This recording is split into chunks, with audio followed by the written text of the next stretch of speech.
todas e todos do terceiro curso de extensão em Educação Ambiental de Base Comunitária e Ecologia Política na América Latina, promovido pelo GEASUR. É um prazer imenso estar aqui. Eu me chamo Thiago Ávila, eu sou socioambientalista, tenho 32 anos e há 14 anos eu dedico minha vida à construção de uma outra sociedade, uma sociedade livre da exploração, livre de todas as formas de opressão e livre da destruição do planeta, que a gente chama cada dia mais coletivamente de uma sociedade do bem viver.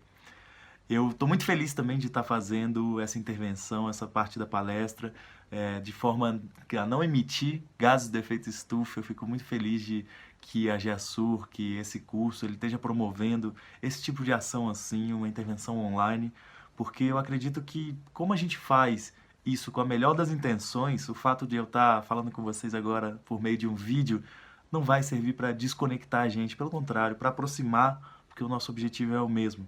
A vontade de fazer esse evento com a menor pegada possível é parte já de uma ação prática de construir uma outra sociedade. E aí eu tenho certeza que o motivo desse convite que eu recebi é para compartilhar muito do que a gente tem construído. Lutadoras e lutadores pelo bem viver na cidade, no campo e na floresta têm construído ao longo do último período no sentido de uma grande transição para a humanidade e para a natureza.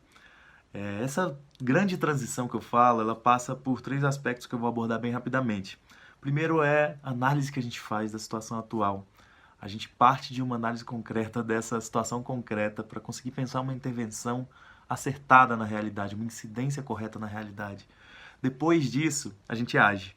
E a gente age, a gente acompanha, e a gente obtém resultado, e a gente melhora, e a gente encontra desafios ali que a gente precisa melhorar ainda mais para seguir avançando. E aí, eu queria terminar essa intervenção falando um pouquinho do que a gente quer alcançar. Que sociedade é essa que a gente quer construir? Bom, vamos pelo começo.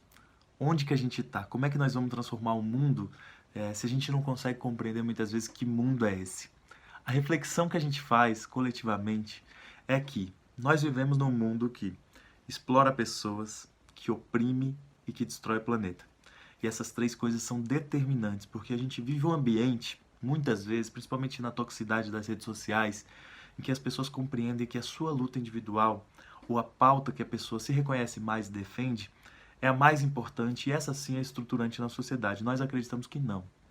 Acreditamos que as intervenções elas são interseccionais, a solução delas envolve uma interdependência entre si. A gente não consegue acabar com a exploração, e a exploração é um problema muito grave. Pensem que no Brasil, 5 super ricos têm mais renda e riqueza que mais de 100 milhões de brasileiros, quase a metade do nosso povo. No mundo inteiro, 42 super ricos têm mais renda e riqueza que metade da população mundial, mais de 3 bilhões e meio de pessoas. A gente está falando de um mundo em que aos domingos, hoje, tem pessoas sendo vendidas como escravo nos arredores ali da capital Trípoli, capital da Líbia, sabe? Enquanto o petróleo jorra em Benghazi, ali no leste. E lembre-se que isso foi a última intervenção democrática dos Estados Unidos, né? Para ficar bem evidente como eles querem promover a democracia e o bem-estar no mundo, né? Bom, nós vivemos um planeta que explora as pessoas, nós vivemos um mundo que oprime as pessoas baseado no seu gênero, se você é mulher, baseado na sua raça, se você é negro, baseado na sua sexualidade, se você é LGBT, baseado na sua nacionalidade, se você é imigrante, baseado na sua etnia, se você é indígena, quilombola ou qualquer outro grupo étnico, e uma série de outras opressões. E elas estão conectadas com a exploração, porque a exploração que você sofre aumenta se você é parte de um desses setores oprimidos. Além disso, nós vivemos um mundo que está no caminho da sua destruição. E a destruição do planeta é esse terceiro pilar, os três grandes males que cabe a nós vencermos, superarmos nesse momento histórico. O desastre ambiental planetário não é à toa, pessoal, e tem muita gente que trata disso como se fosse algo acessório, como se fosse a pauta de meio ambiente. Para nós, não. Para nós, o desastre ambiental é algo estrutural, algo que potencialize muito as opressões e a exploração das pessoas e que não tem saída para acabar com a exploração de verdade, para acabar com as opressões de verdade, sem a gente tratar dessa grande missão histórica da nossa geração, que além de emancipar a humanidade, é promover uma nova relação com a natureza, uma nova relação não só das pessoas com a sua própria comunidade, mas das pessoas com elas mesmas e da comunidade com a natureza em si, com comunhão, com complementariedade, com abundância. Bom, Toda vez que alguém fala pra mim que a luta ambiental ela é uma luta elitizada, eu fico muito triste, porque não deveria ser assim. A luta socioambiental ela é uma luta majoritariamente do povo mais pobre. Porque pense, né? Eu estive em Bonn, na Alemanha, na COP23, lá em 2017, e lá a gente falava muito disso. A gente pegava todos os principais painéis climáticos que diziam o seguinte: a cada 1 grau de elevação da temperatura da Terra, a expectativa de morte é de 1 bilhão de pessoas. Olha o tamanho da gravidade disso. A gente espera que em 2050 a população mundial esteja em torno de 10 bilhões de pessoas. Só que a cada 1 grau de elevação da temperatura da Terra com relação a hoje, a gente está falando da potencial morte de 1 bilhão de pessoas. Vítimas dos extremos climáticos, de inundações, de ondas de calor, de fome, de grandes extremos mesmo, né? Pense, inundações, vítima de doenças epidêmicas, vítima da guerra, vítima de vários aspectos de o que o desastre ambiental promove. Quem morre com essas situações? Quem fica sem água primeiro? Quem passa fome ou quem precisa comer comida mais envenenada por aspectos econômicos? Quem acaba tendo a sua casa ali destruída por todo tipo de intempérie, né? A população mais pobre que sofre mais. A gente sabe que o desastre ambiental é pago majoritariamente pela natureza e pela população mais pobre. Pensem que desses 1 bilhão de pessoas que morrem a cada 1 grau de elevação de temperatura, a gente está falando do cinturão de pobreza do mundo, da América Latina, da África, do Sul da Ásia. Então pode até ser que vários aspectos da luta ambiental ainda sejam muito estigmatizados, muito caracterizados por setores liberais ali, até que acreditam que é possível pensar uma transição ecológica dentro dos marcos do capitalismo, que na minha avaliação isso é impossível, mas não deveria ser assim. Essa luta deveria ser uma luta do cotidiano, deveria ser uma luta dos territórios, e é isso que a gente tem tentado promover. Nós acreditamos realmente que não existe uma sociedade mais justa, mais igualitária, numa terra arrasada.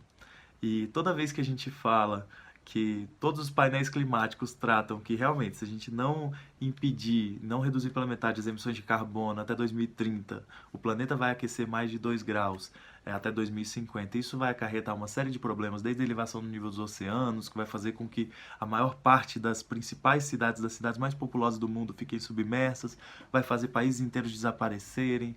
Tem uma série de questões que a gente precisa tratar com relação ao desastre ambiental planetário que evidenciam que nós estamos diante realmente de uma catástrofe, de uma possibilidade imensa da gente não conseguir carregar a vida até o século 22. E aí nós temos agido sobre isso. Não adianta a gente simplesmente compreender o que está de errado no mundo. Se a nossa capacidade ali de agir não tiver conectada a uma prática real, esse conhecimento que a gente vai ter das injustiças do mundo só vai adoecer a gente. A gente vê muita gente que não compreende as engrenagens e o funcionamento desse sistema global de destruição planetária que é o capitalismo. Mas tem gente que entende e ainda assim, por não agir, esse conhecimento só serve para adoecer a pessoa, para anestesiar, para amedrontar, e principalmente a quem está submerso ali na toxicidade das redes sociais. Bom, nós temos agido de várias formas. A nossa ideia é construir uma sociedade do bem viver, que é uma sociedade livre da exploração, livre de todas as opressões, livre da destruição do planeta, a partir de uma intervenção, fazendo a resistência do nosso tempo, porque nós não estamos em uma bolha, fazendo o que tem que ser feito para impedir os retrocessos, mas agindo de forma muito proativa, com mentalidade servidora e construindo com trabalho de formiguinha um futuro diferente na cidade, no campo e nas florestas, nos biomas. Como é que a gente tem feito essas coisas? Primeiro, a resistência do nosso tempo. Nós não podemos ignorar que nós estamos diante de um governo, que é o governo que está promovendo o maior retrocesso ambiental na história do nosso país. A gente está falando que a cada hora, pensem nesse curso de extensão que vocês estão vivendo agora. Cada hora que vocês passaram nesse curso desde então, aconteceu o desmatamento de 19 campos de futebol na Amazônia. A gente está falando de espécies de extinção que estão aos milhões, das 8 milhões de espécies que a gente tem no mundo, 1 milhão está na lista de extinção. A gente está falando que esse governo está promovendo retrocessos que precisam ser enfrentados, porque senão a gente alcança pontos de não retorno com muito mais facilidade. Então, deter esse projeto de destruição do meio ambiente, é promovido pelo governo Bolsonaro, a partir do desmantelamento da política socioambiental e do incentivo à destruição a partir do agronegócio, a partir da invasão das terras indígenas, a partir da perseguição a agentes ambientais, a partir de uma transferência completa ali de valores e de ideias dos órgãos ambientais que existem no país, a partir da submissão a uma lógica extrativista, primária exportadora no nosso país, condenando o nosso país à lógica colonial, a ser o fazendão e ser a grande mina do mundo. A gente está falando de um governo que precisa ser combatido e que esse desastre precisa ser revertido. Mas, além disso, nós temos buscado construir, a partir dos territórios, uma série de alternativas para que as pessoas, a partir da própria construção, por mecanismos de autogestão e autopromoção comunitária de serviço social, consigam perceber a importância de uma grande transição. E aí a gente tem feito isso a partir de um projeto que a gente chama de territórios coletivos, que são construir creches comunitárias, cozinhas comunitárias, lavanderias comunitárias, hortas comunitárias, casas de bioconstrução para famílias de baixa renda.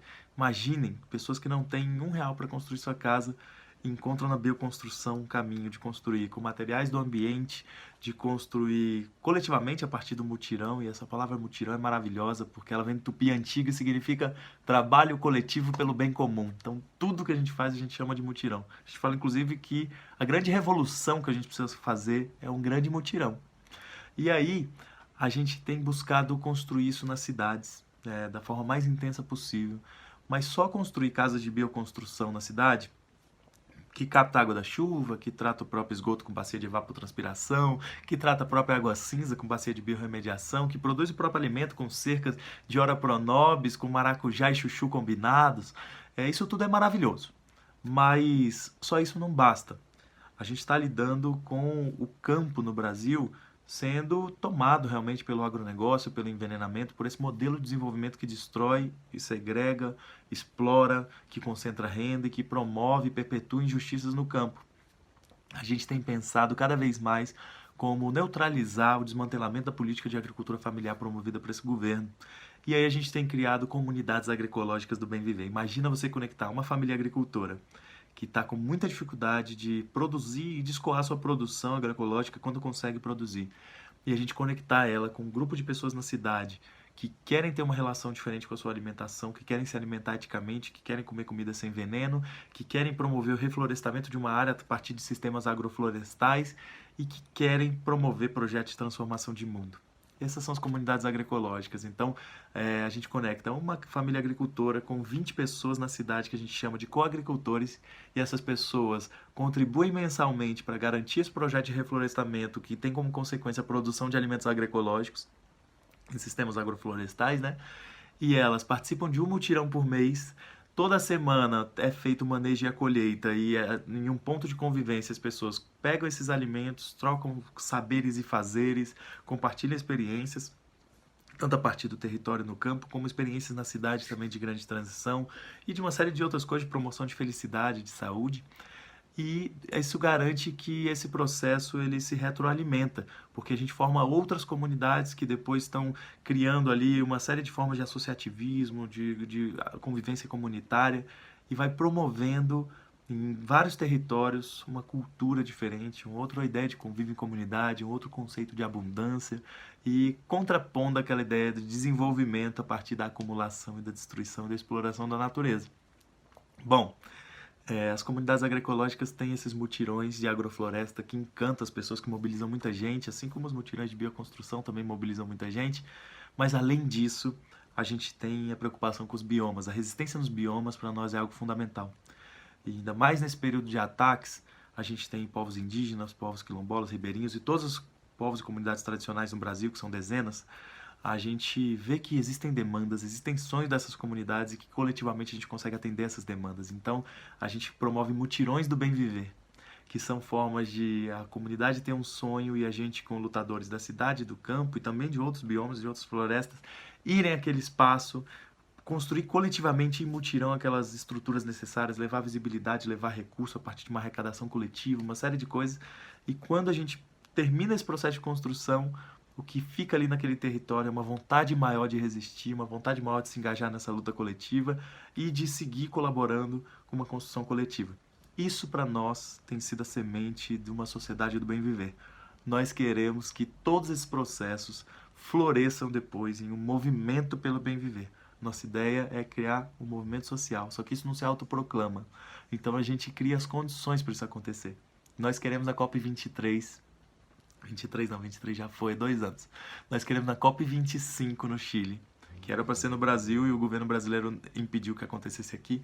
Nós queremos levar uma caravana do bem viver para a gente pensar coletivamente sobre o surgimento de um movimento a partir do sul global que pense em como impedir o desastre ambiental planetário, acabar com a exploração também, acabar com as opressões e que isso seja realmente uma retomada. O Brasil, há 35 anos, conseguiu dar um salto a partir da luta no campo, a partir das ligas camponesas e criar um movimento de luta pela terra que foi por muito tempo e ainda é o maior movimento da América Latina, que é o Movimento dos Trabalhadores Rurais Sem Terra, o MST. Há 21 anos essa luta se transpôs para cidades a partir da criação do MTST, do Movimento dos Trabalhadores Sem Teto. É chegada a hora de, a partir do sul global, reverenciando e reconhecendo a cosmovisão dos povos indígenas do Quechua, do Aymara, do Sumac Alçai, do Sumac Amania, do Buen Vivir e do Vivir Bien, mas também do Ubuntu da África e também dos Swadeshi da Índia e também da cosmovisão dos povos em Chiapas e também do Tecoporã, dos povos Guarani aqui do Brasil e da América do Sul. A gente construiu um movimento capaz de dar uma grande virada na situação do planeta e a gente construir uma outra sociedade porque ela é possível. Vocês estão pensando e refletindo e construindo, eu tenho certeza também, vocês fazem esse passo seguinte de sair para uma construção concreta, construindo com a mão na massa uma sociedade diferente. O que eu queria deixar como convite é que essa construção ela não se restrinja a conectar especificamente locais isolados ou pequenos nichos de sociedade melhor. Nós precisamos fazer essa transformação como um todo. Ou a gente se emancipa coletivamente, ou a gente impede o desastre ambiental planetário numa escala global, ou não tem futuro possível. Nós acreditamos que existe esse futuro possível, e por isso eu queria convidar cada uma e cada um de vocês que estão nessa atividade a construir com a gente. Eu vou deixar, não vou fazer nenhum efeito aqui nesse vídeo, então vou falar. Quem quiser seguir em contato também, eu vou deixar meu telefone direto e o meu Instagram. Meu Instagram é Thiago Ávila Brasil, @Thiago Ávila Brasil com TH, e o meu telefone é 61 999 32 5440. Quem quiser construir esse outro mundo possível, essa sociedade diferente, entre em contato que eu vou ter o maior prazer em conectar vocês com esses projetos e a gente construir esse trabalho de formiguinha. Um grande abraço, muito obrigado pelo convite, tenha uma excelente atividade. Valeu!